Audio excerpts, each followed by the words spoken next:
Sundargarh review colony स्थित वरिष्ठ नागरिक सरकारी कर्मचारी संघ कार्यालय सभागृह में आर्ट ऑफ गिविंग कार्यक्रम अनुष्ठित होईछि। मुख्य अतिथि भाव में वरिष्ठ नागरिक सरकारी कर्मचारी संघर सभापति चिरव्रत दत्त जोगदे आर्ट ऑफ गिविंग पालनर मूल लक्ष्य विषय आलोकपात करथिले। वक्ता भाव में अवसरप्राप्त अध्यक्षा कुमुदिनी राउतराय, गोविंद सुआर, गुणनिधि महांती, सुषमा पटेल, विविध विश्व, श्यामसुंदर आचार्य प्रमुख जोग देथिले।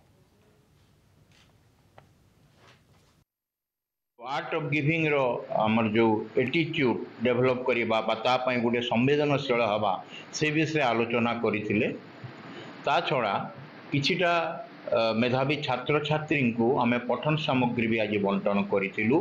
कारण विद्यादान गुटे महत्वदान विभिन्न प्रकार दान करिबा पई जो आजिकली समाज रे टिके अभाव परिलक्षित होउची, सेथिपई आमे सीनियर सिटीजन मानक तरफ रु आज गोटे आमे जारी कलु। आज आमर गोटे अंगीकारबद्ध हेलु जे आमे लोक मानक मोटिवेट करिवु, दानर महत्व विषय बुझिवु।